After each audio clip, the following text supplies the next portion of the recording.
समास पढ़ाएंगे। समास जिसे समस्त पद कहते हैं और इसका संक्षिप्तीकरण, यानी जैसे इंग्लिश में आप लोगों ने एनालिसिस और सिंथेसिस पढ़ा है।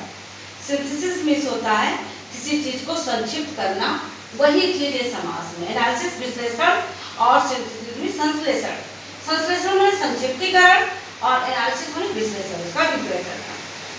तो समास किसे कहते हैं, उसकी क्या परिभाषा? समास किसे कहते हैं? समस्त पद संक्षिप्तीकरण को समास कहते हैं। इसकी परिभाषा है दो या दो से अधिक शब्द मिलकर एक नया एवं सार्थक शब्द की रचना करते हैं, वह नया शब्द ही समास या संक्षिप्तीकरण कहलाता है। मैंने बताया ना कि समास को संक्षिप्तीकरण कहते हैं। तो दो शब्दों या दो पदों के मेल से जो एक नया और सार्थक शब्द बने उसे हम समास कहते हैं।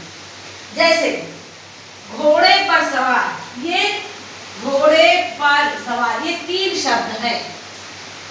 अब इसको हम संक्षिप्त करेंगे, वही समास होगा, तो ये बन गया घुड़सवार। अर्थ वही दे रहा, घोड़े पर सवारी करने वाला अर्थात घुड़सवारी, घुड़सवार। इसी तरह से देश का भक्त, ये आपका हो गया देशभक्त। ये समास का परिभाषा है। अब समास सामासिक शब्द या समस्त पद किसे कहते हैं? जो शब्द समास के नियमों से बनता है वो समस्त पद या सामासिक शब्द कहलाते हैं। उसके नियम के अंतर्गत हो, नियम निर्देश का पालन करते हो, वही शब्द सामासिक शब्द या समस्त पद कहलाते हैं। इसमें समास में दो पद होते हैं, इसका भी वर्ड यहाँ बता दिया गया है, पूर्व पद एवं उत्तर पद। पूर्व पद का अर्थ हुआ पहला पद, पहला चरण, पहला पद या पहला शब्द, इसको इस तरह से भी हम जान सकते हैं। उत्तर का अर्थ होता बाद, उत्तर का होता है जवाब, उत्तर दिशा, लेकिन यहाँ उत्तर पद का अर्थ हुआ बाद का अंतिम पद, अंतिम शब्द। ये आप देखिए सामासिक शब्द के पहले पद को पूर्व पद, ठीक है?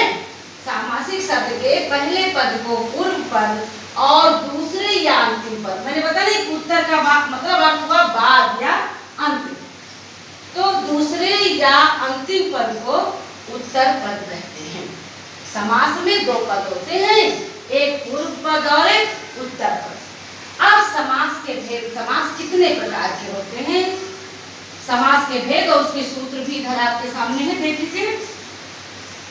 अव्ययीभाव समास, इसका सूत्र है पूर्व पद प्रधानो अव्यय, यानी जिस समस्त पद का सामासिक शब्द का पूर्व पद अव्यय हो, अव्यय यानी विशेषण किया, विशेषण हो, एक विशेष उपसर्ग का प्रयोग किया हो जिसमें वो अव्ययीभाव समास हो। दूसरा तत्पुरुष समास, इसका सूत्र है उत्तर पद प्रधानो तत्पुरुष।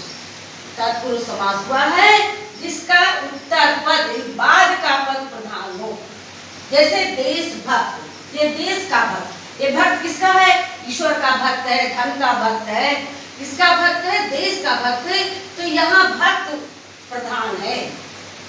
तो इस तरह से जैसे एक उदाहरण ग्रह स्वामी, ग्रह स्वामी, तो इसका ये तो समास है आपका, इसका जब विग्रह करेंगे तो होगा घर का स्वामी, घर का स्वामी। स्वामी कहाँ का है? ये घर का, तो यानी उत्तर पद प्रधान है। इस शब्द में, इस समास में उत्तर पद प्रधान है, इसलिए तत्पुरुष समास है। तो इतना हमें ध्यान देना है कि तत्पुरुष समास में उत्तर पद प्रधान होता है और विभक्ति का लोप होता है। डिटेल्स का आगे बताएंगे, लेकिन समय थोड़ा दे दीजिए। विभक्तियों का लोप होता है, जैसे देश का भक्त, तो इसमें षष्ठी तत्पुरुष है। घर का स्वामी षष्ठी तत्पुरुष है, इसमें विभक्तियों का लोप होता है। द्विगु समास, द्विगु समास संख्या पूर्वो द्विगु, यानी पूर्व पद संख्यावाची होता है, उसे द्विगु समास कहते हैं। जिस समास में पहला पद संख्यावाची होगा वो द्विगु समास होगा। जैसे नवरात्र, नवरात्र, इसमें नौ क्या है? संख्या है, तो ये जो है नौ आपका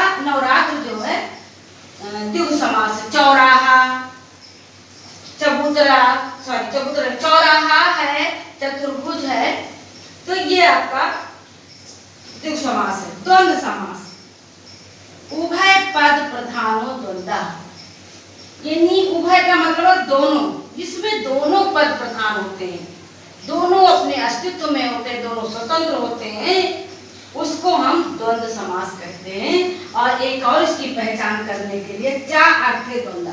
चा का अर्थ होता है और, चा का अर्थ क्या होता है और, यानी जब दो शब्द को और से जोड़ेंगे, जैसे माता और पिता, दिन और रात, तो ये आपका द्वंद्व समास हुआ।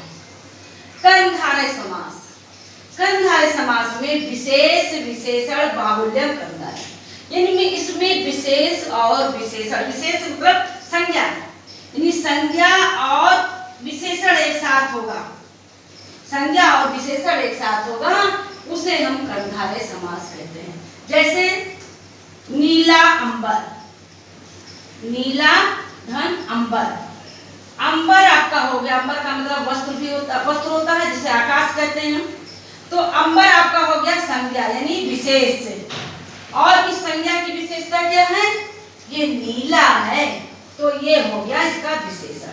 तो जिस समास में, सामासिक पद में विशेष और विशेषण दोनों होगा, वो कर्मधारय समास होगा। नेक्स्ट बहुब्रीहि समास, बहुब्रीहि समास में इसका सूत्र है अन्य पदार्थे बहुब्रीहि। अन्य पद के अर्थ में भी दोनों पूर्व पद और उत्तर पद के बाद अन्य पद, कोई दूसरा पद उत्पन्न हो, वो बहुब्रीहि होता है। जैसे है लंबोदरा, लंबोदरा। अब लंबोदर यानी लंबा, पहला पद क्या है लंबा, दूसरा पद क्या है उदर। अब ये कर्मधारय भी है, उदर जो है आपका संज्ञा हो गया, लंबा क्या हो गया विशेषण हो गया। लेकिन इन दोनों पदों को मिलाने के बाद तीसरा पद भी तो बन रहा है, तीसरा अन्य अर्थ भी दे रहा है, लंबा है उदर जिसका, अर्थात गणेश जी।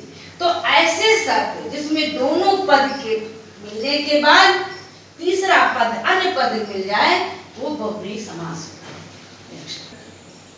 अब हम लोग अव्ययी भाव समास की परिभाषा और उसका उदाहरण पढ़ेंगे। अव्ययी भाव समास, इस समास का पहला पद प्रधान होता है, सूत्र ही आपका बताया कि अव्यय पूर्व पद प्रधानो अव्यय, तो इस समास का पहला पद प्रधान होता है और समस्त पद वाक्य में क्रिया विशेषण का काम करता है। इसी कारण से अव्ययी भाव का समस्त पद सदा लिंग, वचन और विभक्तिहीन होता है। इसके दोनों पदों का स्वतंत्र रूप से पृथक प्रयोग नहीं होता। जैसे उदाहरण भरपेट, पेट जो है भरा हुआ है, यानी इसको हम भरा हुआ पेट को हम क्या कहेंगे भरपेट। आकंठ, आ का अर्थ हुआ, आ ये अव्यय है, ये पहले लगा हुआ है, और ऐसे भरपेट यानी पेट भरा हुआ है। आकंठ, कंठ, आ का मतलब हुआ तक, यानी कंठ तक, इतना खा लिया या इतना हो गया कि कंठ तक भरा है, तो आकंठ इसका अर्थ हुआ। आजन्म, अब यहाँ आ का मतलब अर्थ दूसरा हो गया, यहाँ आ का अर्थ हो गया लेकर, यानी आजन्म का अर्थ हुआ जन्म से लेकर। तो इस तरह से ये अव्ययी भाव समास आपका हो गया। तत्पुरुष समास, इसका सूत्र बताया गया था उत्तर पद प्रधानो तत्पुरुषा।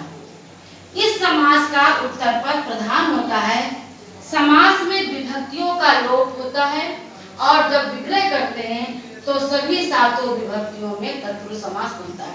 यानी जब समास होता है, संक्षिप्तीकरण होती है, तो उसमें विभक्तियां लुप्त होती हैं, छिपी होती हैं, और जब उसका विग्रह करते हैं तो विभक्तियां स्पष्ट होती हैं, यानी कर्म कारक, करण कारक, कर्म कारक, संप्रदान कारक, अपादान कारक, किस तरह से वो विभक्तियां प्रथमा, द्वितीय, तृतीया करके क्लियर होती हैं।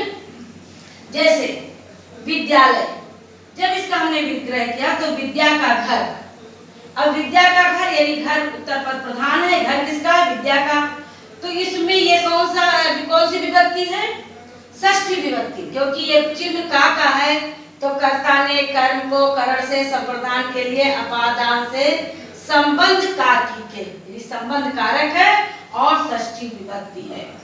इसी तरह से बाढ़हता, इसमें हमने हिंदी संस्कृत दोनों बताया, दोनों में ये पढ़ा जाएगा, यही नियम वहां संस्कृत में भी रहेगा हिंदी में भी रहेगा। बाढ़हता बाढ़ेन हता, इन्हीं बाढ़ से घायल, तो बाढ़ से घायल है, इसमें तृतीया तत्पुरुष है। तृतीया तत्पुरुष क्यों है? क्योंकि ये तृतीया तत्पुरुष जो है यहाँ इसका भी पहचान से है, यानी इसका भी चिन्ह से है और पंचमी में भी से होता है चिन्ह उस कारक का, लेकिन तृतीया वाला जो चिन्ह होता है से का, उसका विच संबंध जोड़ने का काम करता है, जुड़ाव का काम है।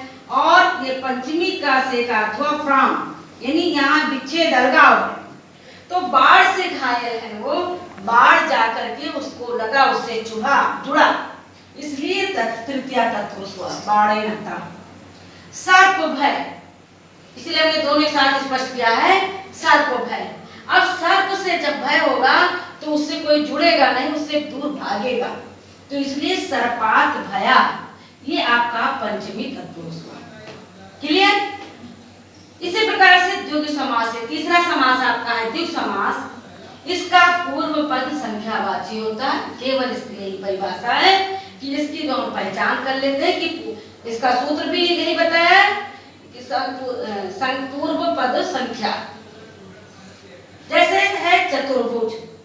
अब इसका जब हम विग्रह करेंगे, संस्कृत में विग्रह करेंगे तो चतुराणाम भुजानाम समाहारा, हिंदी में करेंगे तो चार भुजाओं का समूह, समाहारा का अर्थ हुआ समूह, इन्हीं चार भुजाओं का समूह जो है वो संख्या है, इसलिए द्विगु समास। नवरात्र, नवानाम रात्राणाम समाहारा, नवरात्रि का समाहार, नवरात्रि का समूह। चौथा समास हमारा है द्वंद्व समास। इसमें सूत्र में बताया गया था उभय पद प्रधानो या चा अर्थे द्वंद्व। इस समास में दोनों पद प्रधान होता है, इसमें और शब्द का लोप होता है। चार अर्थे द्वंद्व, चा में और, तो इसमें और शब्द का लोप होता है। जब हम विग्रह करते हैं तो वही और स्पष्ट होता है। जैसे माता पिता, ये आपका समास है, और जब इसका हम विग्रह करेंगे तो ये हो जाएगा माता और पिता। इसी तरह से दिन और रात, सुख और दुख, संस्कृत में करेंगे तो माताश्च पिताश्च, दिनश्च रातश्च, सुखश्च दुखश्च। ठीक, इसी प्रकार पांचवा आपका है कर्मधारय समास। वह समास जिसका पहला पद विशेषण और दूसरा पद विशेष संज्ञा होता है वो कर्मधारय समास कहलाता है। सूत्र, अगर आपको सूत्र याद है तो परिभाषा बहुत जल्दी स्पष्ट कर लेंगे आप, क्योंकि सूत्र ने बताया था विशेष विशेषणे बाहुल्यम कर्मधारय, जिसमें विशेष और विशेषण दोनों। जैसे चंद्रमुखी, मुखी आपका विशेष हो गया, संज्ञा विशेष यानी कि मुख संज्ञा है, और मुख कैसा है? चंद्रमा के समान है, चंद्र जैसा है, ये उसकी विशेषता होगी। मुख की विशेषता क्या है? कि वो चंद्रमा, चंद्र है। नील गगन, गगन आपका संज्ञा है, विशेष है, और विशेष की यानी संज्ञा की विशेषता क्या है? नीला है। इसी प्रकार से महात्मा, जब इसका विग्रह करेंगे तो होगा महान आत्मा, महान आत्मा। आत्मा कैसी है? महान है, आत्मा विशेष और महान संज्ञा, सॉरी महान विशेषण। इसी प्रकार से लाल मणि, मणि कैसा है? लाल है। ये आपका कर्मधारय समास हो गया। बहुब्रीहि समास, इसका सूत्र है अन्य पदार्थे बहुब्रीहि, यानी अन्य पद के अर्थ में बहुब्रीहि। यहाँ आपकी परिभाषा भी यही स्पष्ट कर रहा है। यह वह समास है जिसके समस्त पदों में से कोई भी पद प्रधान नहीं होता है, यानी इसमें पूर्व पद उत्तर पद कोई प्रधान नहीं होता है। इन दोनों के बाद जो अन्य पद आता है वो अस्तित्व में होता है, तो कोई पद प्रधान नहीं होता, एवं दोनों पद मिलकर किसी तीसरे या अन्य पद की ओर संकेत करते हैं। जैसे गजानना, गजानना, गजानन किसको कहते हैं? गजा आनना यस्सा, अर्थात गणेश, यानी दोनों शब्द मिलकर के तीसरे शब्द का, तीसरे पद का निर्माण करते हैं, वो है गणेश जी। अब इसका, जबकि इसको आप जो है कर्मधारय बता सकते हैं, लेकिन नहीं, कर्मधारय से ज्यादा अस्तित्व और महत्वपूर्ण है आपका गणित का गजानन गज जैसा हाथ मुख, आनंद मुख जैसा हाथी जैसा मुख किसका है? गणेश जी का।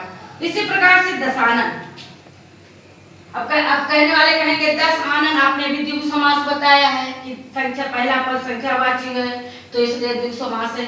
द्विगु तो है लेकिन द्विगु से ज्यादा महत्वपूर्ण दशानन किसको कहा गया? रावण को, इसलिए ये बहुब्री के लिए सटीक है। अभी अगर कंपटीशन वगैरह में आता है ऑप्शन में द्विगु द्वंद्व और बहुब्री कर्मधारय दिया है तो आप बहुब्री में लगाएंगे तो द्विगु में नहीं लगाएंगे, ठीक, सही आपका बहुब्री होगा। दशा आनना यशसा, क्योंकि हम दशानन से रावण को जानते हैं तो दशा आनना यशसा अर्थात रावण, 10 मुख है जिसका वो रावण है। इस प्रकार से आपका समास क्लियर हो गया। कहीं कोई दिक्कत होगी तो कमेंट बॉक्स में आप अपनी समस्या लिखेंगे, उसका समाधान किया जाएगा।